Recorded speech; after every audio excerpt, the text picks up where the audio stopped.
Hello, I'm Dr. Sloop from Georgia Gwinnett College. Today we're going to learn about recrystallization. The components and materials necessary for this recrystallization are the Craig tube with plunger assembly and a small quantity of solid to be recrystallized, impure, and a centrifuge tube.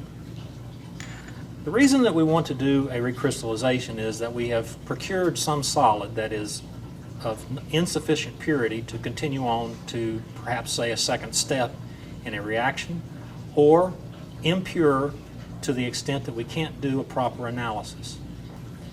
So, what do we need to do this? Well, we've got a hot solution of water here in a sand bath heated to near boiling, and we're going to take a little bit of this particular solvent and place into our recrystallization tube.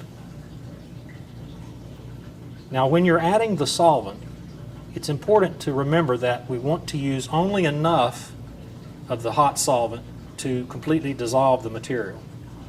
Too much, and we may not be able to have the solid recrystallize. Too little, and we may not get the solid into the solution state.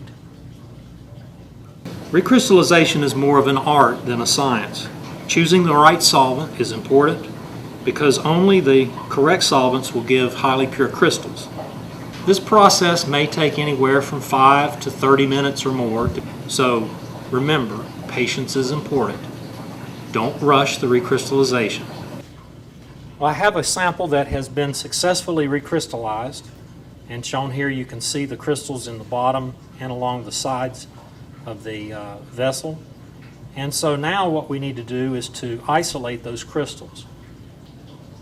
We place the plunger into the top of the Craig tube, and then we insert the Craig tube into the centrifuge tube by placing the centrifuge tube over top and allowing enough length of wire to extend out beyond so that we have a means of recovering the Craig tube assembly once we've finished centrifuging. So now, all right, notice in the centrifuge tube that we now have liquid down in the bottom, and our solid is all suspended in the top of the Craig tube. We simply lift it out using our wire.